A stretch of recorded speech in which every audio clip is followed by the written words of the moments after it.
The number on the screen didn't move. I stared at it the way you stare at a word you've read 100 times until it stops looking like a word at all, just shapes. $92,417.33. Then, beneath it, in the same gray font the bank used for everything, the balance I expected to see, a fraction of that. My name is John, and I have spent 17 years of my professional life finding the cent that doesn't add up. That's the job. Manufacturing overhead, vendor invoices, payroll discrepancies. I am the guy who catches the error before it becomes a problem. I am good at it. I am, by every account that matters in my office, careful. I was not careful with this. It was a Tuesday in March, 11:15 at night, and I was only checking the joint savings account because Mia's school had sent a tuition reminder for the spring enrichment program, and I wanted to make sure the transfer had gone through. It had gone through. That wasn't the problem. The problem was the number above it, the one that shouldn't have existed, because 3 months ago that account had close to 6 figures sitting in it. A cushion we'd built over a decade, untouched, the thing Vanessa and I had joked about for years as the house fund, though neither of us had ever said out loud what house, or when. I sat at the kitchen table in the dark, laptop glow turning my hands the color of bone, and I did what I do for a living. I went line by line. 11 transfers, spread across 14 weeks. No two the same amount, $6,000, then $11,200, then $4,750, the kind of irregular spacing that, if I'd seen it on a vendor account, I would have flagged immediately as deliberate. Numbers small enough not to trigger anything, big enough to add up to nearly everything we had. All of them routed to the same destination, an account I didn't recognize, under a name I didn't recognize, at a bank I'd never heard of. I heard the stairs creak behind me before I heard her voice. "You're still up." Vanessa stood in the doorway in the gray t-shirt she slept in, hair loose, the kitchen light catching the side of her face. She looked, in that moment, exactly the way she always looked at 11 at night, soft, tired, unguarded. Nothing about her face told me anything was wrong. That was the first thing I noticed, and it would not be the last time I noticed it. "Couldn't sleep," I said, and closed the laptop a half second too fast. She didn't ask why. She never asked why, not about small things, and I had always taken that as trust, hers and me, mine and her, an apartment of unlocked doors we'd built together over 11 years. I watched her cross the kitchen, fill a glass of water, and go back upstairs without another word, and I told myself, ask her tomorrow. Calmly. There's probably an explanation. I didn't sleep that night. I lay next to her, listening to her breathe, running the numbers again in my head the way you run your tongue over a chipped tooth, not because you expect it to feel different, but because you can't stop. By the time the sun came up, I had already decided not to ask her directly. Not yet. I told myself it was strategy. Gather more information first, don't accuse without proof, the same instinct that made me good at my job. What I didn't tell myself, what I wouldn't admit until much later, was that some part of me was already afraid of the answer, and silence felt safer than the question. We'd built a good life, or what looked like one from the outside. A 4-bedroom house on Linden Court with a detached garage Vanessa had converted into a studio, north-facing windows, the smell of acrylic paint that never quite left the air even with the door shut. Mia's drawings taped to the refrigerator in a gallery that rotated every few weeks. A marriage that had, by most measures, settled into the comfortable rhythm of two people who knew each other's coffee order and didn't need to ask. Vanessa had grown up 2 hours north, in a town smaller than Hartwell, the daughter of a father who'd lost the family hardware store when she was 12. Not dramatically, not all at once, but in the slow, grinding way businesses die, a few bad years compounding into bankruptcy papers spread across the kitchen table. She didn't talk about it often. When she did, it was sideways. A comment dropped and then walked past, like the time she'd said, watching the news cover a local plant closure. People don't realize how fast it can all just go. I'd nodded. I hadn't followed up. That was Tuesday's first lesson, though I didn't know it yet. I had spent 11 years treating her silences as privacy instead of asking what was inside them. She worked from the studio most days, designing branding packages for small businesses up and down the state, invoicing clients herself, managing her own books. I'd offered, early in our marriage, to help her set up a cleaner accounting system. She'd laughed and said, "I think one accountant in the family is enough." And I'd let it go, because it seemed like a reasonable boundary, the kind any two adults negotiate. Looking back now, that boundary had a shape I never examined closely enough. A door I'd agreed never to open, in a house where I assumed every other door stood unlocked. I went to work that Wednesday and sat through a budget reconciliation meeting without absorbing a word of it. My colleague Priya asked twice if I was feeling all right. I said I hadn't slept well. That was true. It was also the first of several half-truths I'd tell that week, small enough not to count as lies, the kind of omission I'd have caught instantly in someone else's expense report. That evening I watched Vanessa make dinner, chicken thighs, the recipe with the rosemary she always doubled, and I watched her hands, steady on the knife, and thought, those are not the hands of someone hiding $80,000. I want to be honest about how wrong the thought was, and how comforting it felt to think it anyway. Mia ran in halfway through dinner prep, breathless about a science fair project, and Vanessa crouched down to her level with the kind of focused warmth that had nothing performed in it. I stood in the doorway and watched my wife be a good mother, and some part of me used that as evidence.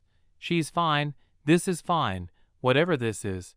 It's not what it looks like. I would spend the next several weeks building a case file in my head, and then talking myself out of its conclusions almost as fast as I assembled them. That night, after Mia was asleep, I opened my laptop again, this time at the dining table instead of the kitchen, as if the different room might give me different numbers. It didn't. The 11 transfers sat exactly where I'd left them, patient, unchanged, waiting for me to do something about them.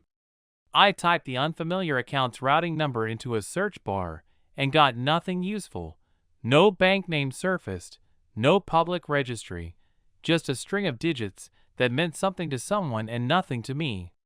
I closed the laptop, and instead of waking Vanessa to ask the only question that mattered, I told myself I'd look into it more over the weekend. The mini cliffhanger I didn't recognize as one. Somewhere in that same search history, half buried beneath my own queries, was a single search Vanessa had run 9 days earlier. 3 words, deleted from autofill but not from the browser cache I wasn't supposed to know how to find. I saw it, registered it, and closed the laptop before I let myself read it twice. Asset Protection Trust. I didn't know yet what it meant. I only knew that whatever was happening, it had a name, and she already knew it. Saturday came, and with it the kind of domestic noise that makes suspicion feel almost embarrassing. Mia's recital for the school chorus. A trip to the hardware store for a leaking faucet washer. Vanessa humming while she repotted the basil on the windowsill, dirt under her nails, sunlight catching the gray she hadn't bothered dyeing out of her hair anymore. None of it looked like a woman moving $90,000 into the dark. I told myself that twice that day, and both times it worked less than the time before.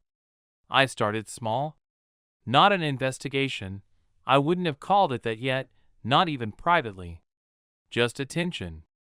I noticed she'd started taking client calls in the studio with the door shut, which wasn't new exactly, but the duration was. 20 minutes became 40. I noticed she'd stopped leaving her phone face up on the kitchen counter, a habit so old I'd never registered it as a habit until it ended. I noticed these things the way you notice a draft in a house you've lived in for years, not alarming on its own, just a small wrongness in the air. I didn't ask her about the transfers. Every night that week I built the sentence in my head, Vanessa, I need to ask you about the savings account. And every night I let it dissolve before I said it out loud. Once on Thursday, I got as far as opening my mouth at the dinner table, and she looked up at me mid-bite, openly, waiting, and I said, "Nothing, just thinking about work," and watched her go back to her plate without a flicker of suspicion. That should have told me something about how good she'd gotten at this. Instead, I read it as confirmation that there was nothing to read. That was the kind of man I was that spring. I would have caught this in an hour if it were someone else's marriage. The following Tuesday, Vanessa mentioned, almost as an aside while loading the dishwasher, that she'd landed a new client, a furniture company out of Columbus, a rebrand, 6 figures of billable work over the next year. I felt something in my chest unclench. A new client explained money moving around. A new client explained late nights in the studio, the door shut, the phone turned face down. I let myself believe it for almost 4 full days, which in hindsight is the part that still embarrasses me. Not that I was deceived, but how easily, how gratefully, I let myself be deceived. The unraveling started with something almost too small to count as evidence, an email. I wasn't snooping. I want to be precise about that, because precision matters to me, and because it matters to how this story is actually true. Vanessa had asked me to print a PDF from her email for Mia's school form, and she'd handed me her laptop, already logged in, trusting me the way she always had. The form was in her inbox. So was a message from someone named Carla Whitfield, subject line, transfer confirmation number 4. I didn't open it. I want that on the record too. I saw the subject line, I printed the form, and I closed the laptop, and I told myself it was nothing, a client invoice, a payment processor, something administrative. But the name, Carla Whitfield, sat in my head for the rest of the day like a splinter too small to dig out with my fingers. That night, after Vanessa fell asleep, I lay awake doing the thing I do, which is patterns. 11 transfers. A new high-value client appearing right around the same time the transfer started. A locked studio door. A deleted search about asset protection. None of it individually meant anything. I knew that. I also knew that if I'd seen this exact cluster of behavior in a vendor's financials, I'd have opened a formal inquiry by week 2. I didn't open an inquiry. I made coffee in the morning and complimented Vanessa's hair and drove to work and sat through a department meeting where I caught, with embarrassing ease, a rounding error in someone else's quarterly projection, a $400 discrepancy nobody else in the room had noticed. I remember the small, ugly thought that crossed my mind right after. I am better at this than I am letting myself be, just not for her. A week later, the first real wrongness arrived, and it came from somewhere I hadn't expected, my mother-in-law. Vanessa's mother, Donna, called on a Sunday afternoon while Vanessa was out picking up Mia from a friend's house. Donna and I had always gotten along in the easy, low-stakes way of in-laws, who like each other, but don't actually know each other. She asked how Mia's recital had gone, asked about my work, and then, almost in passing, asked whether Vanessa had figured out the thing with her dad's land yet. I said I wasn't sure what she meant. There was a pause on the line that told me I had said the wrong thing, the kind of pause where someone is recalibrating in real time how much they were supposed to have said. Donna laughed it off. "Oh, it's nothing, family stuff, you know how it is," and changed the subject to the weather. I let her change it. I didn't push. That was the second time that month I'd had a door open slightly in front of me and chosen not to walk through it, telling myself it was respect for boundaries when it was really just fear dressed up as manners. I almost told Vanessa about the call. I sat across from her that evening, watching her sketch thumbnail logos in the margin of a legal pad, completely at ease, and I thought, if I bring this up, I'm accusing her of something I can't name yet.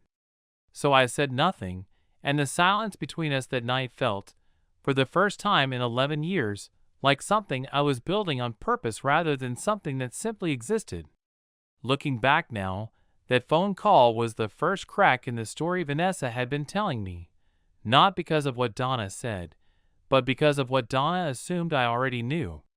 There was a version of our finances being discussed in her family that had nothing to do with the version I lived in. The new client, the Columbus Furniture Company, became real to me in the most mundane way. Vanessa came home one evening with a contract folder and asked, almost shyly, if I'd glance over the payment terms, since you're better at this than me. It was such an ordinary request, such a callback to the rhythm of our entire marriage, that I felt something in me soften toward her, guilt creeping in at the edges, guilt that I'd been quietly suspicious of a woman who still, after everything, wanted my eyes on her contracts. The terms were clean. Standard net 30, a deposit structure, nothing unusual. I told her it looked good, and she kissed the top of my head and said, "See, that's why I married an accountant." And for about 6 hours that night, lying in bed, I let myself believe the last 3 weeks had been nothing. A strange dip in the savings account with some boring explanation I'd uncover eventually, my own anxiety doing more damage than her actual behavior. I wanted so badly for that to be true that I stopped looking for almost a full week. I told myself I was giving her privacy. What I was really doing was giving myself permission not to find out. It didn't last. The following Friday, I drove past the studio on my way back from a hardware run and saw Vanessa's car already gone. Odd, since she rarely left before picking up Mia.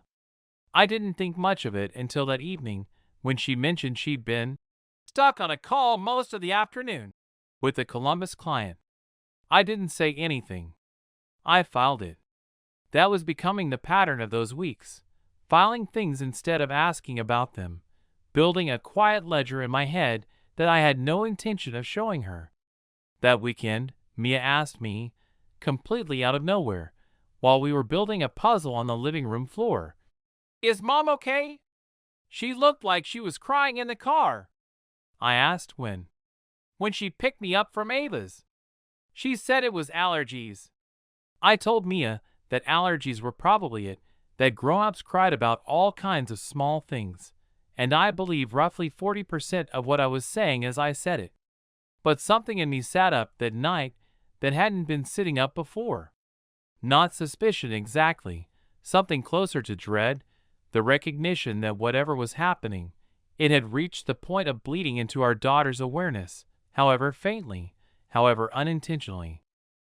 That was the first time I truly started to doubt. Not the money, not yet, but the story. A woman crying in a parked car outside a friend's house, blaming pollen in March, was not a woman whose life was as simple as the one she'd been describing to me at dinner every night. I didn't confront her that weekend either. I told myself Monday. I told myself I needed to see the next bank statement first, needed one more data point before I said anything, the same way I'd have told a junior analyst not to flag an anomaly until the pattern repeated. It was a reasonable professional instinct. It was also, I understand now, the most convenient excuse I could have built for myself. One more week of not having to hear an answer I was already afraid of. The following Monday, I checked the account again before leaving for work. A 12th transfer had gone out. $14,800. Same unfamiliar account. Same vague window of irregularity that made it nearly impossible to flag through any normal channel. The new balance left less than $9,000 in an account that, for months earlier, had held nearly $100,000. I sat in my car in the driveway for 6 full minutes before I turned the key, staring at the garage door of the converted studio, the one room in our house I had never once walked into uninvited in 11 years of marriage, and understood, for the first time with any real clarity, that I no longer knew what was actually happening behind it. I started keeping my own records that week, a habit I knew intimately from work and had never once imagined applying to my own marriage.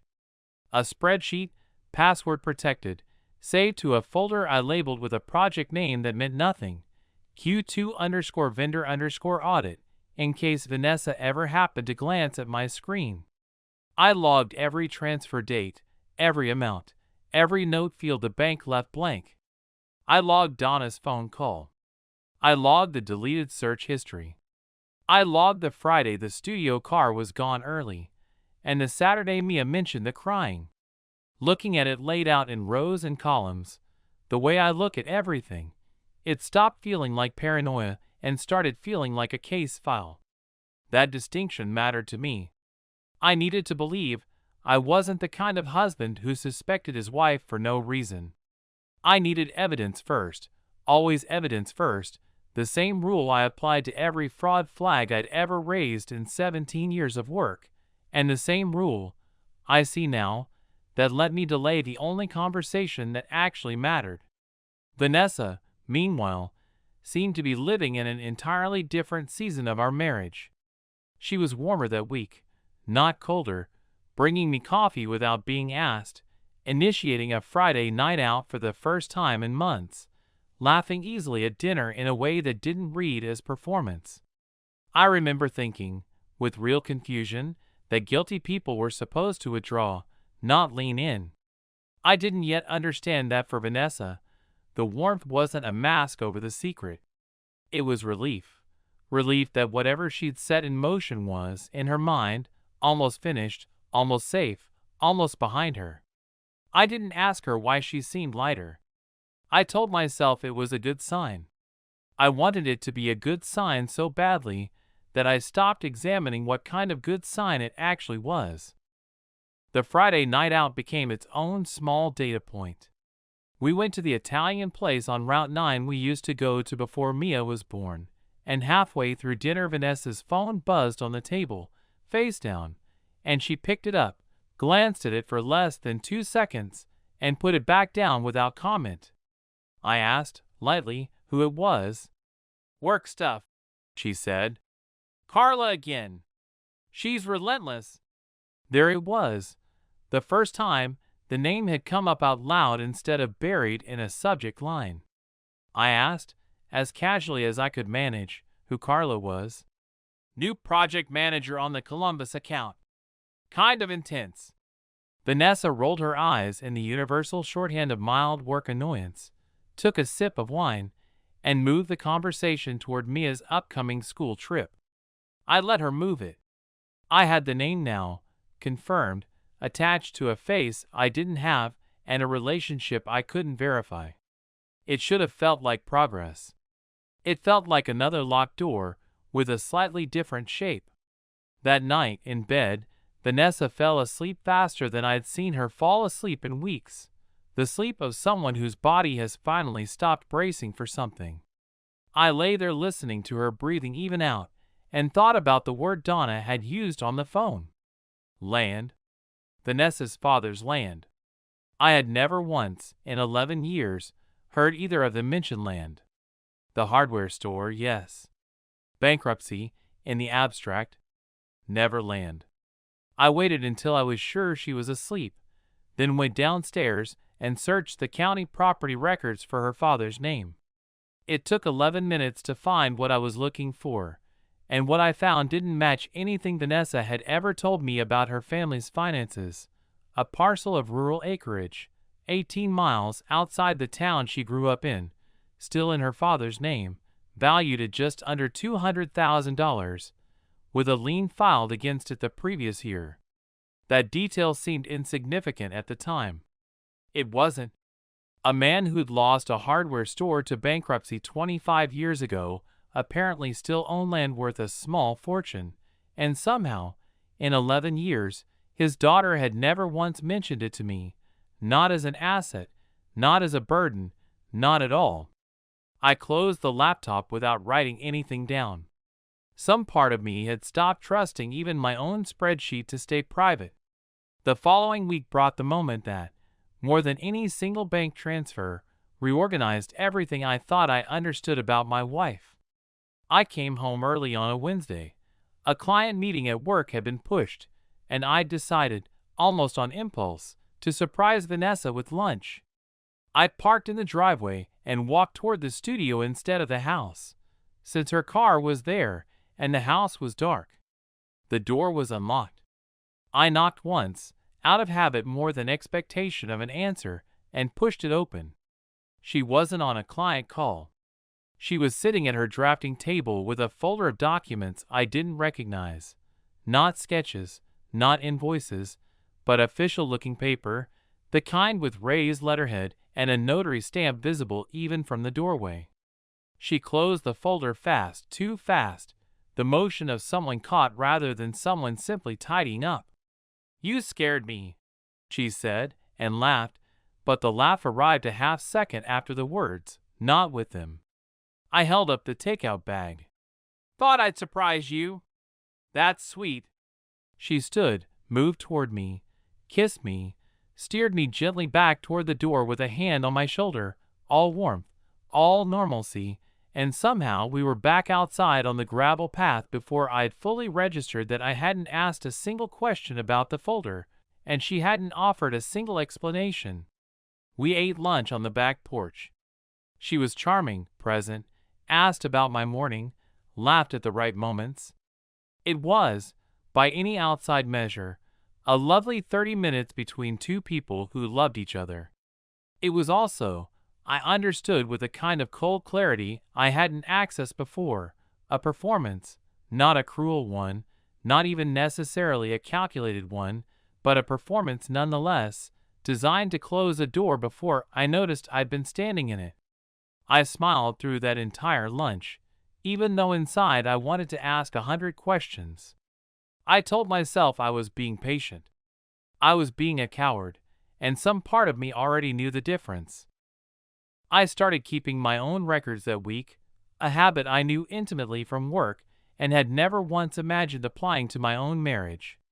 A spreadsheet, password protected, saved to a folder I labeled with a project name that meant nothing, Q2_vendor_audit, in case Vanessa ever happened to glance at my screen.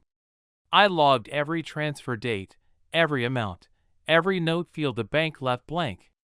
I logged Donna's phone call. I logged the deleted search history.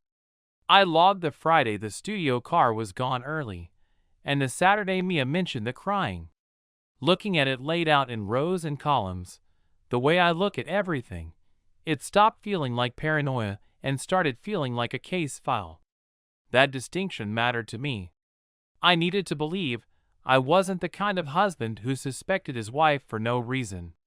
I needed evidence first, always evidence first, the same rule I applied to every fraud flag I'd ever raised in 17 years of work, and the same rule, I see now, that let me delay the only conversation that actually mattered. Vanessa, meanwhile, seemed to be living in an entirely different season of our marriage. She was warmer that week, not colder, bringing me coffee without being asked, initiating a Friday night out for the first time in months, laughing easily at dinner in a way that didn't read as performance. I remember thinking, with real confusion, that guilty people were supposed to withdraw, not lean in.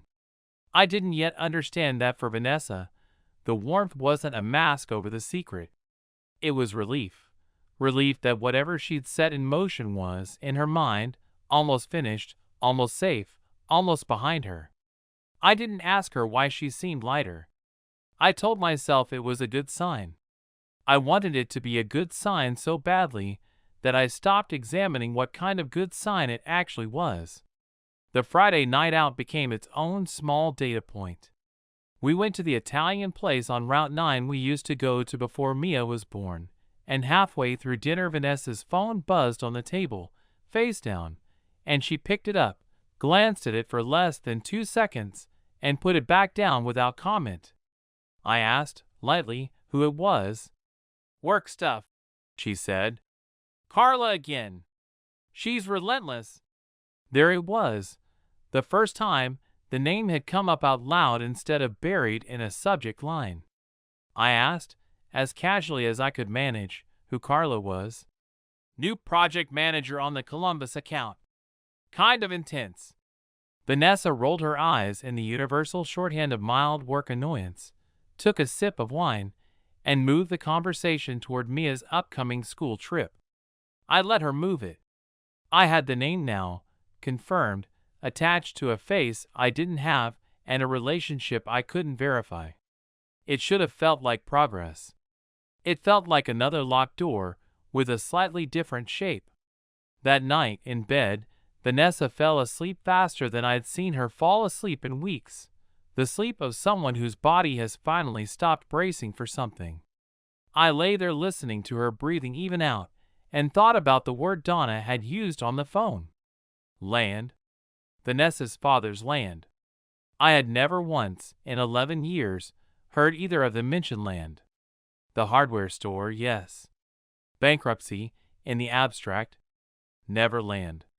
I waited until I was sure she was asleep, then went downstairs and searched the county property records for her father's name. It took 11 minutes to find what I was looking for, and what I found didn't match anything Vanessa had ever told me about her family's finances. A parcel of rural acreage, 18 miles outside the town she grew up in, still in her father's name, valued at just under $200,000, with a lien filed against it the previous year. That detail seemed insignificant at the time. It wasn't. A man who'd lost a hardware store to bankruptcy 25 years ago apparently still owned land worth a small fortune, and somehow, in 11 years, his daughter had never once mentioned it to me, not as an asset, not as a burden, not at all. I closed the laptop without writing anything down. Some part of me had stopped trusting even my own spreadsheet to stay private. The following week brought the moment that, more than any single bank transfer, reorganized everything I thought I understood about my wife. I came home early on a Wednesday. A client meeting at work had been pushed, and I'd decided, almost on impulse, to surprise Vanessa with lunch. I parked in the driveway and walked toward the studio instead of the house, since her car was there and the house was dark.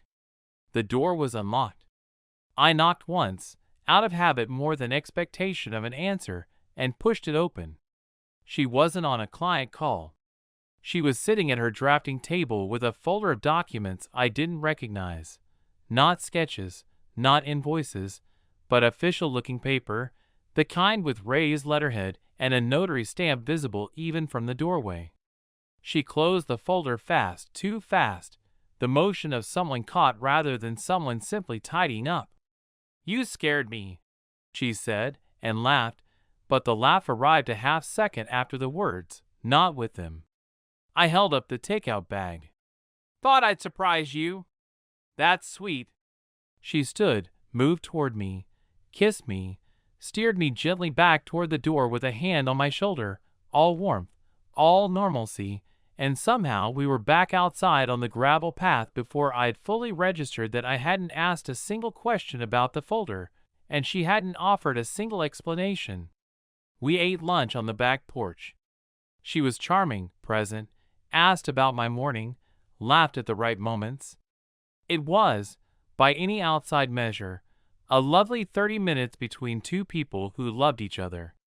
It was also, I understood with a kind of cold clarity I hadn't accessed before, a performance, not a cruel one, not even necessarily a calculated one, but a performance nonetheless, designed to close a door before I noticed I'd been standing in it.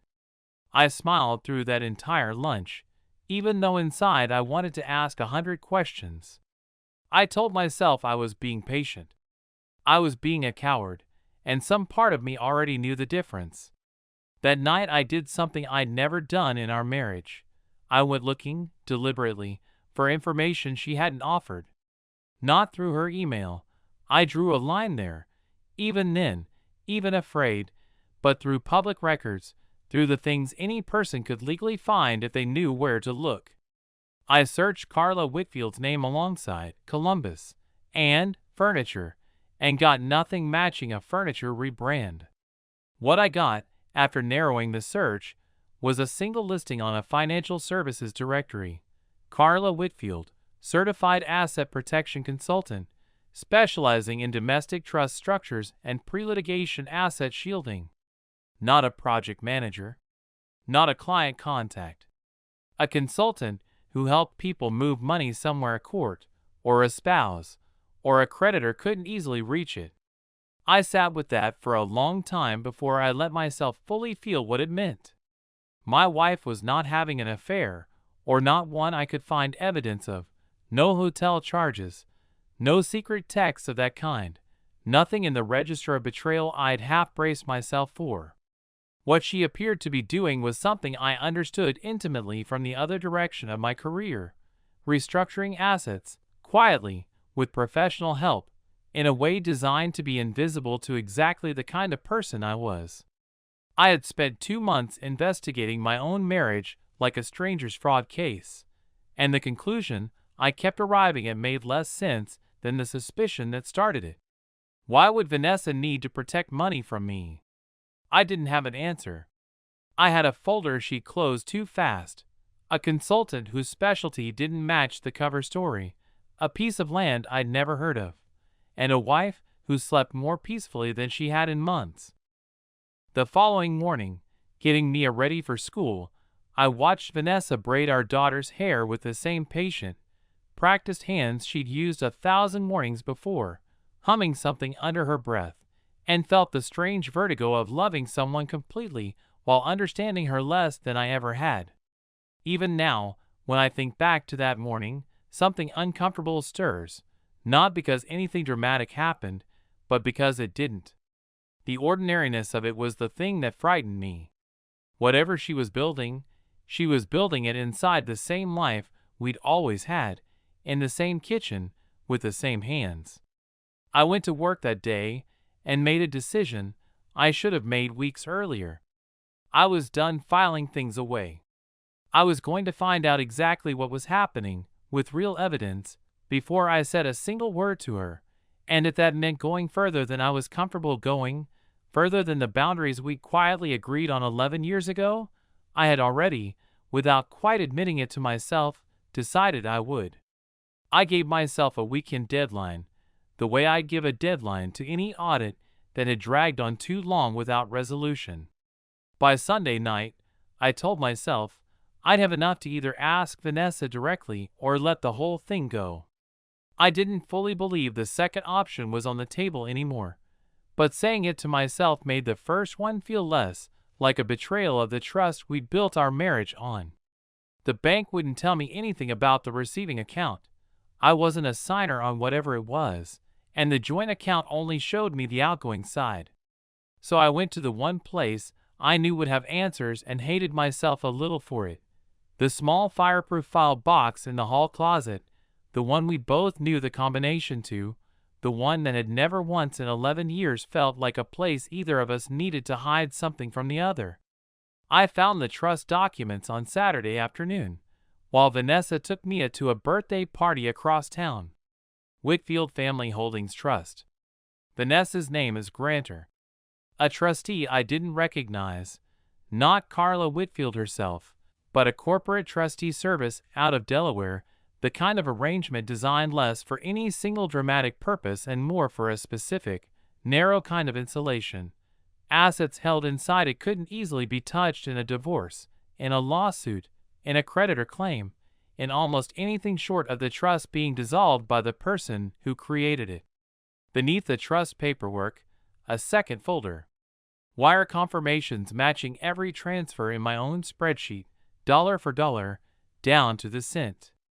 And beneath that, the piece that reorganized everything again, a letter from an attorney in the town where Vanessa grew up, addressed to her father, regarding the pending for sale of his land to satisfy a debt with a number on it that matched, almost exactly, the amount that had disappeared from our savings account.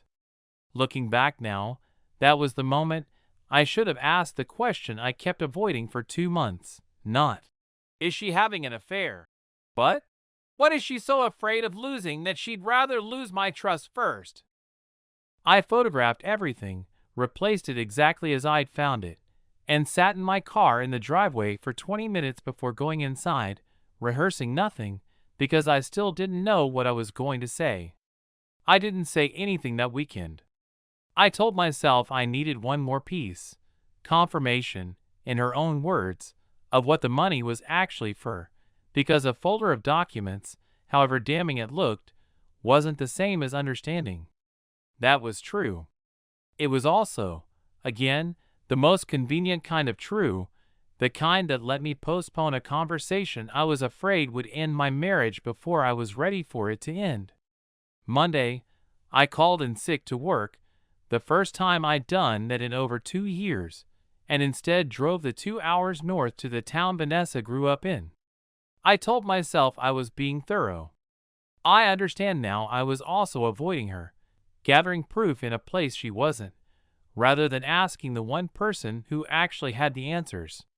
The land was easy to find. 18 acres, mostly scrub, and a falling down equipment shed, bordering a creek that probably hadn't been worth much when Vanessa's grandfather first bought it decades earlier, and was apparently now worth a great deal more, sitting as it did beside a stretch of road a logistics company had been quietly buying up for a new distribution hub. I didn't trespass. I parked at the gate and looked at it for a while, then drove into town and, on something between instinct and recklessness, stopped at the hardware store that had replaced the one Vanessa's father used to own. The man behind the counter was older, local, the kind of person who remembers everyone. I gave him my actual name, said I was married to Robert's daughter, Vanessa, and asked, carefully, if he knew anything about the land outside town. He knew plenty. Robert had been sitting on offers from the logistics company for 2 years, refusing to sell out of some mixture of pride and stubbornness, until a medical bill and a bad loan had put him in a corner where refusing wasn't an option anymore. The land was about to be sold for far less than its real value, fast, to cover a debt, unless someone moved quickly with cash to buy out the lien first and let him negotiate the actual sale on his own terms. I understood it then, all at once, the way an audit sometimes resolves. Not gradually, but in a single moment where every separate anomaly suddenly belongs to the same explanation. Vanessa wasn't hiding money from me. She was hiding it for her father, in a structure designed to move fast and stay invisible, because the one thing she'd learned at 12 years old, watching her own family's table covered in bankruptcy paper, was that asking for help out loud doesn't always come in time to matter. I drove home with that understanding sitting in my chest like something too large to hold steady. It didn't erase what she'd done. If anything, it sharpened the real injury underneath the money, not that she'd spent it, but that she decided, alone, without a single word to me, that I wasn't someone she could bring this to. 11 years of marriage, and when the thing she feared most finally arrived at her door, she'd chosen secrecy over partnership, a stranger's trust paperwork over her own husband. That was the universal piece of it, the part that would be on just the two of us. I realize people don't usually hide things because they think you'll say no. They hide things because some part of them has already decided, long before you're given the chance, that you would. I still hadn't said anything by Tuesday night. Vanessa noticed, finally, that something in me had shifted, not suspicion exactly, since I'd been hiding that for weeks, but a heaviness she couldn't place. She asked, over dishes, if everything was okay at work. Fine, I said. Just tired. It was the same kind of half-truth she'd been telling me for months, and saying it out loud, in her own rhythm, in her own evasive cadence, was the strangest moment of the entire ordeal, recognizing myself becoming fluent in the same small lies I'd been quietly cataloging against her. I pretended everything was fine, because some part of me wasn't ready to stop being the person who already knew more than he was supposed to. Knowledge, I was learning, isn't only power. Sometimes it's just a heavier kind of silence. That Wednesday, the 13th transfer happened, smaller this time, $3,200, almost an afterthought against the scale of everything before it, but enough to tell me whatever this was, it wasn't finished yet. I sat with the bank notification glowing on my phone at my desk at work, surrounded by the quiet hum of other people's quarterly numbers, and made the decision I'd been circling for 2 months. I wasn't going to wait for one more piece of proof. I had enough. What I didn't have, and what no spreadsheet or property record or hardware store conversation could give me, was her side of it, spoken to my face, in her own words, with nothing left for either of us to hide behind. I texted her that afternoon, "Can we talk tonight, after Mia's asleep? It's important." Her reply came almost a full minute later, longer than her usual response time, and I understood, reading those few seconds of delay, that some part of her had been waiting for this message for 2 months too. "Okay," she wrote back. "I think I know what this is about." She didn't. Not entirely. And neither, it would turn out, did I. Mia went down easily that night, worn out from a school field trip, and the house settled into the particular quiet that comes after a child's bedtime, the dishwasher cycling in the kitchen, the furnace clicking on against the March cold. Vanessa was already sitting at the dining table when I came downstairs, 2 mugs of tea in front of her, one for each of us, untouched. She'd set the table for a conversation before I'd even said a word, and something about that small gesture told me she'd been preparing for this longer than I'd realized. I sat across from her and laid the folder I'd photographed on the table between us, closed, my hand resting on top of it. I didn't open it right away. I'd thought about how to start this for 2 days, and every version I rehearsed had collapsed under its own weight by the time I tried to say it out loud. What I landed on, in the end, was the plainest version of the truth. I found the trust paperwork. Whitfield Family Holdings. I know about the transfers. I drove up and talked to someone at the hardware store about your dad's land. I watched her face while I said it, and I want to be honest about what I expected. Tears, maybe, or panic, or the kind of immediate confession I'd half rehearsed an answer for. What I got instead was stillness. Vanessa's hand stayed flat on the table. Her eyes didn't drop to the folder. She looked at me, steadily, for several seconds before she spoke. "Before you say anything else," she said, "I need you to let me say something first. Not explain, not yet. Just let me say it all the way through before you respond." That wasn't the reaction I'd built a contingency for. I'd prepared for denial, for tears, for anger. I hadn't prepared for a request for the floor. "Okay," I said. "It's not about the land," she said. "Or it is, but that's not the part you actually need to know." She told me, in a voice that stayed level the entire time, about a phone call 8 months earlier, months before the first transfer, months before any of the timeline I'd built in my spreadsheet. Her father, on the line, not asking for money, not yet, just talking, the way he did when something was wrong, and he didn't know how to say it directly. And underneath that call, a second thing he hadn't told her outright, but that she'd pieced together from things he let slip. A diagnosis, 6 months old by then, that he'd been keeping from everyone, including her mother, while he tried to figure out how to keep the land in the family long enough to leave it to her and her brother instead of losing it to a hospital bill and a forced sale within the year. I felt something in the room shift that had nothing to do with the money at all. "He didn't want anyone's pity," Vanessa said. "He wanted to fix it himself, the way he always does, and watching him try to fix it himself was the thing that actually scared me, because that's exactly what he did with the store, right up until there was nothing left to fix. I couldn't watch it happen twice." This was reaction 12, the confrontation I'd planned for, the one I'd built an entire negotiator's script around, had just become something else entirely. I'd come in holding evidence of a financial betrayal. What she was handing me now was something heavier and far less resolved. A dying man, a secret she'd been carrying alone for 8 months, and a fear so old it predated our marriage by decades. I made myself stay in the mode I'd planned, even as the ground under it shifted. Why didn't you tell me any of this? Any of it? Not the diagnosis, not the land, not the trust. Because the moment I told you, it would become a decision we made together. And I needed it to not be that. I needed it to be mine to fix, completely, so that if it went wrong, and it almost did, John, the lien on that land moved so much faster than the lawyer said it would only be my failure. Not something I dragged you and me into. It wasn't yours to carry alone. We're married. That's the entire point of the word. I know that now, she said, and for the first time her voice caught, just slightly, on the last word. I didn't know it then.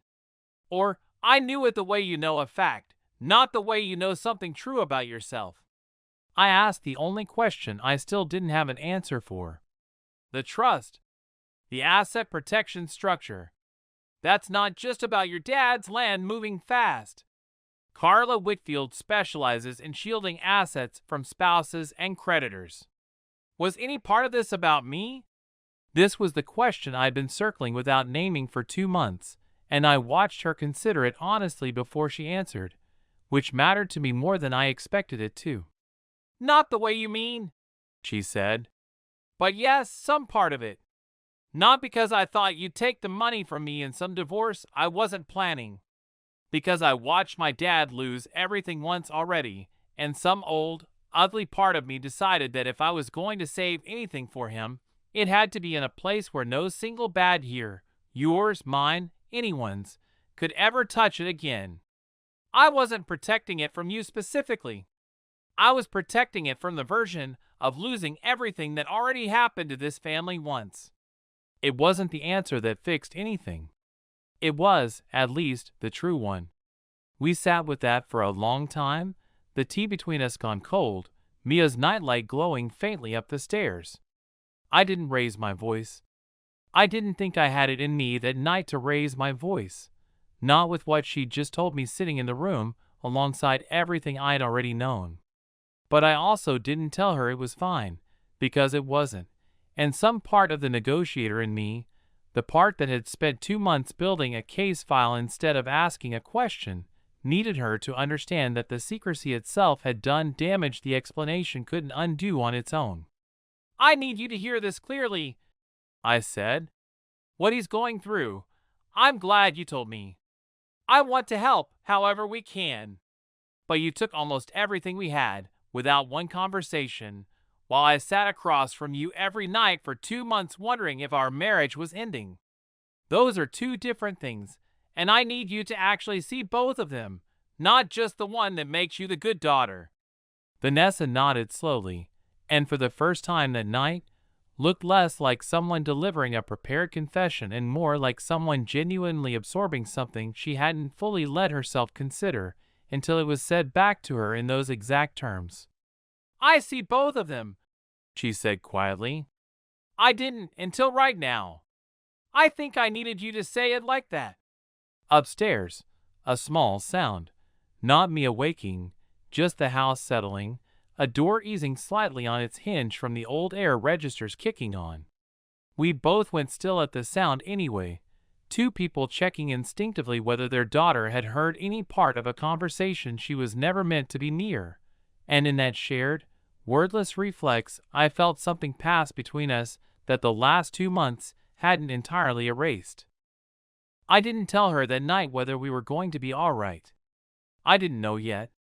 What I told her, before we finally went up to bed in a silence that felt different from every other silence of the past 2 months, heavier, but also, for the first time, shared rather than separately carried, was that I needed time, and that whatever happened next, her father wasn't going to lose that land over a secret that should never have been hers to keep alone.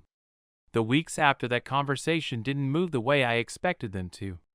There was no single dramatic turn, no scene where everything resolved itself in a clean line.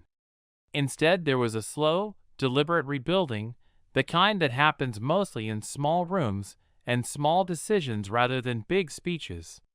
We met with Vanessa's father together the following weekend. The first time in 11 years I had sat across a kitchen table from Robert and felt like part of the actual conversation instead of a polite guest at the edge of it. He looked smaller than I remembered, the diagnosis visible now in ways he could no longer fully hide, and when he tried, out of old habit, to wave off the idea of help, Vanessa stopped him in a voice I recognized from the night of our own confrontation. Calm, clear, done with secrecy.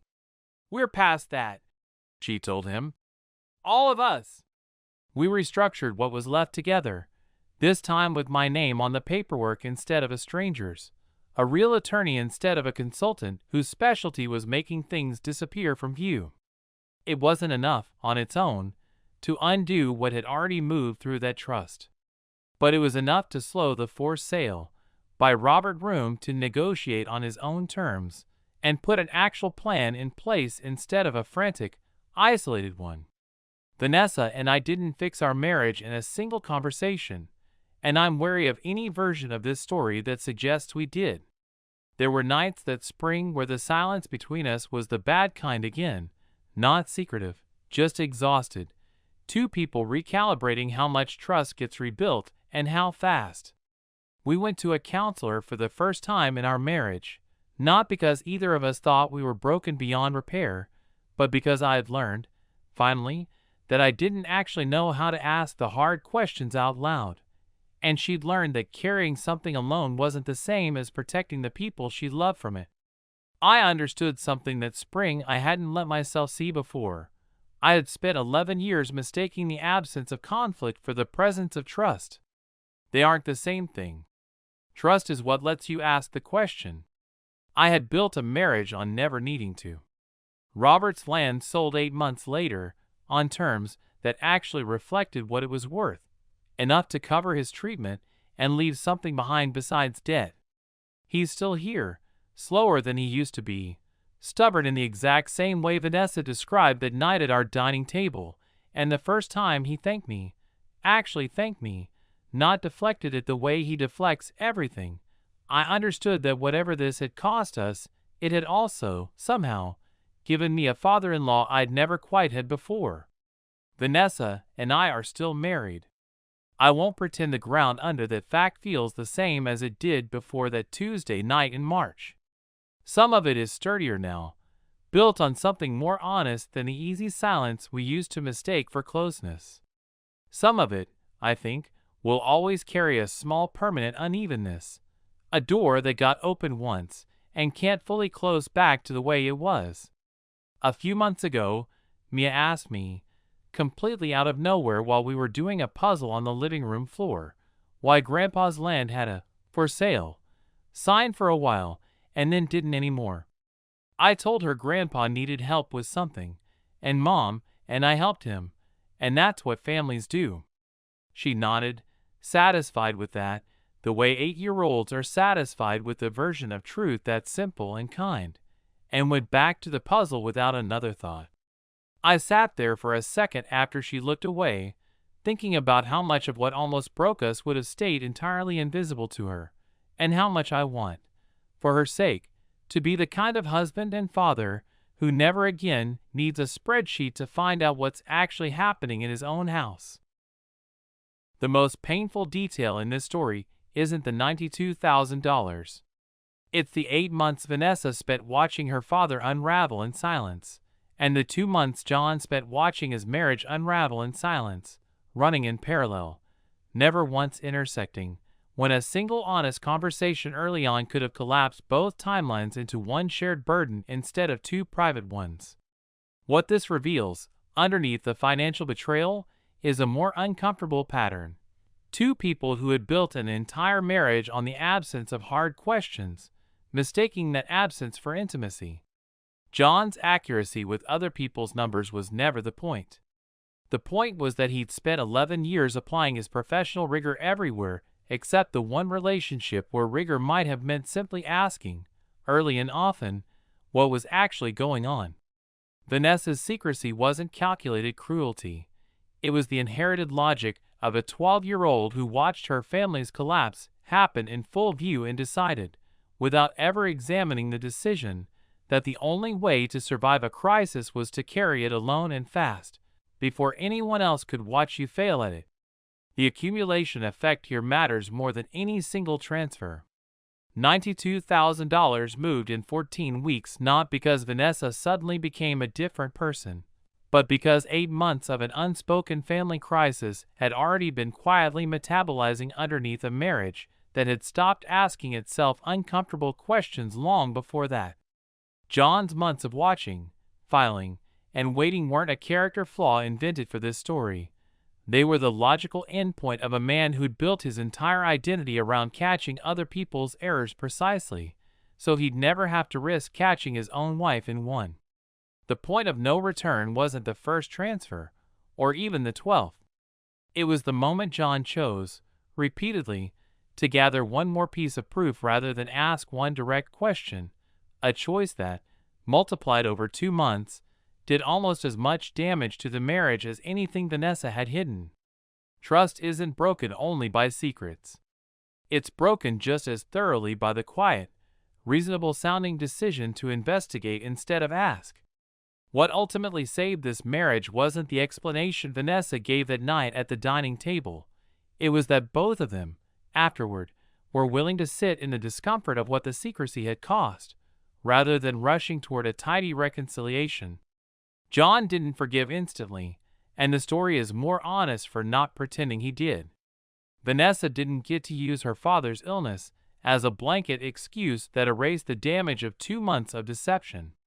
Both things were allowed to be true at once, which is rarer and harder than most resolutions to stories like this one. What stays with me, thinking back on all of it, is how ordinary the danger looked the whole way through. No stranger's name on a hotel receipt, no late-night confession of an affair, just 2 people quietly deciding, separately, that the other one couldn't handle the truth. That's the warning sign I'd want anyone listening to actually hear. Betrayal doesn't always look like another person. Sometimes it looks like silence wearing the disguise of consideration. I don't know that John and Vanessa are fully healed, even now. I'm not sure marriages like this one ever fully are. What I do think is true is that they're more honest than they were, and that the honesty cost them something real to earn. Maybe that's the only kind worth having. If you noticed it, this is a sensitive topic touching on financial secrecy and family crisis within a marriage. If anything here feels close to your own situation, it might help to talk it through with a counselor or trusted person rather than carrying it alone.